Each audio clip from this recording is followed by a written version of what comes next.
Happy Wednesday to everybody. Really focused on three areas today that I think are going to be critical in this game. One is third down efficiency on both offense and defense. You're talking about a high-powered offense with UCLA, and being able to get off the field, I think, is going to be critical, and trying to limit their opportunities by holding on to the ball offensively. Second thing we spent a little bit extra time on today was special teams. I think being able to set the field position in our kick coverage units is going to be imperative to try to make a long field for a very talented offense. And then lastly, we talked a bunch this week about playing really clean football in the turnover game. If all of a sudden you have a couple turnovers in this game against this offense, they can put points up like that. So injury-wise, just the only real change is Chinna was back. Chinna was back out there today, looked good. We gave him about half the practice, and he moved around very well. With that, I'll take any questions that you have. How strong do you feel like Christian Rector is right now? I thought he did a really nice job after being out for a couple weeks. You know, we really limited his reps in the game to pass rushing downs, and got a big sack for us in that game versus Colorado. Structurally, his hand is great. He's not feeling any pain. We're protecting it. It's just about getting back in football shape, and I think he's in a position where he can contribute more this week. I don't think it's a full game, but keep easing him back along. Is there any update on Matt Fink? I know he was hurt. Yeah, Matty got fallen into yesterday. Just got a knee sprain. Should be okay for Saturday. We held him today, but should be good. How many plays can we expect to see Iman Marshall and Stephen Carr be out there for? I think it'll be more. I can't give you an exact number, but I know as far as Steven goes, he's looked good last week. Was able to get in some pass routes for us last week on some pass downs, and I think he'll be able to contribute more. He's looking very healthy this week and explosive. I think he's getting back into football shape, and the pain doesn't seem to be there anymore. So it's good to see. So he should contribute more. The other gentleman was? Will Isaiah Langley get some work in there too, or will he be getting most of the work then? As far as cornerback, you'll see three guys. I mean, really, Isaiah, Jack, and Biggie will all roll in there. Biggie looks a lot more confident this week than he did last week. We were very careful with him, especially with that sprain of the knee at his position. So we wanted to make sure he was 100%. He looks like he's getting that way now. Speaking of Isaiah, you know, his man coverage skills seem to really translate well to what Clancy wants to do from a defensive scheme standpoint. How much of that has allowed for your safeties to kind of play inside the box? Well, you saw last week how tight we played to the box first. Going into that game, we truly felt we had to stop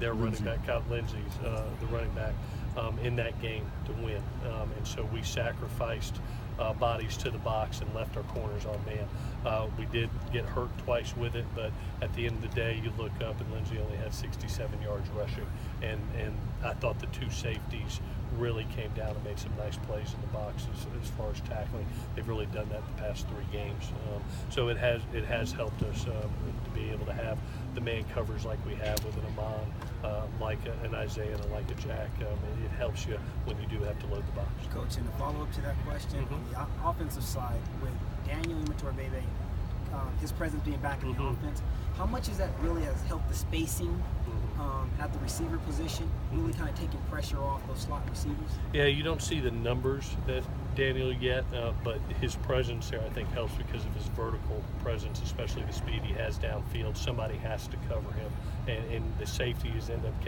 ends up capturing him, and now it's freeing up somebody else. So to have him back has been a blessing. What's the toughest thing that Josh Rosen does to defend for you guys? In my point of view, just being a quarterback coach by trade, I've been very impressed. One, his ability to pull the trigger. He has no fear. I mean, he sees a window. He doesn't hesitate. He pulls the trigger. He has the arm strength to get it there, and he's deadly accurate. He's a Sunday quarterback. He's as good as they get. So we've got a huge challenge defensively going up a really good guy. You guys faced him here 2 years ago. Is there anything you did in that game that helps preparation-wise for this? Yeah, it's the same thing that we need to do this game. I felt like we got him off his spot. And I think anytime you play an elite quarterback, if you make it into a 7-on-7 football game and he gets sit back there, he will dice you. I mean, he'll take full advantage of it. We've really got to do, whether it's 4-man rush, 5-man rush, 6-man rush, we have to be able to affect his timing and get him uncomfortable.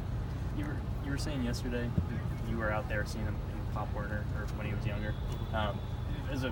You're here coaching USC. Do you ever try to like drop in hints like, hey, you know, like these quarterbacks at SC are looking pretty good? No, not with 7th graders. No, it's been neat to watch Joshua grow up, not only as a player but as a person. He's a really good kid and now a good man, getting ready to go be a professional at some point in time. And it's been neat to see his progression. Having been here 8 years and watch a young man grow up into truly an ultra special talent. It's been neat to watch. Did any part of Colorado throwing for like nearly 400 yards? I know a lot of it came in the second half, but did any part of that give you pause about moving ahead, UCLA, that passing attack? Well, I think in each game you have to remember what you have to do. You have to identify a strength and try to take it away. In Colorado's case, we really wanted to take the running game away and make the quarterback try to win the football game. And they hit some big plays on us. 2 touchdowns, long touchdown passes that really helped to get them back into a 2-score game. Each game you try to diagnose what the strength is and try to take that strength away. Not to go into game planning, but you identify that strength of that next team. Why do you think Sam's been able to limit turnovers and interceptions over the last 2 or 3 games? I'd said I think the chemistry that's really happening between him and a group of skill players that are really coming together. I love how our assistant coaches have developed our young kids, and you see the maturity and chemistry that's happening right now with the offensive skill players, especially in the last 3 games. I think the development of Tyler Vaughn's, Michael Pittman, having a healthy Stephen Mitchell back, I think has helped. Deontay's still doing his thing. Daniel and Morton Pepe, like we said the other day, coming back. Tyler Petit staying consistent. I just see a lot of confidence right now with Sam to be able to distribute the ball and know where guys are and trust where guys are. And I think that we knew there would be growing pains early this season because of that youth and because of the experience. But you hope as you go through a season that you see continued improvement, and hopefully you're playing your best ball by November, and I think those kids are. One more? You said you were doing extra special teams work today. How would you rate special teams this year as a whole? We've played a lot of young players.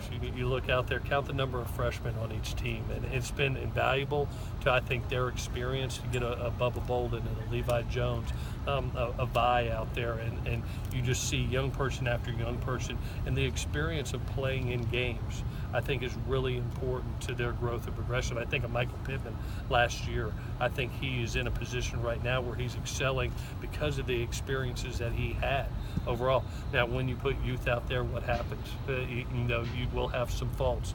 We've had some really good times this year, and then we've had some things that we've had to fix, and that comes with development. That's educating young players.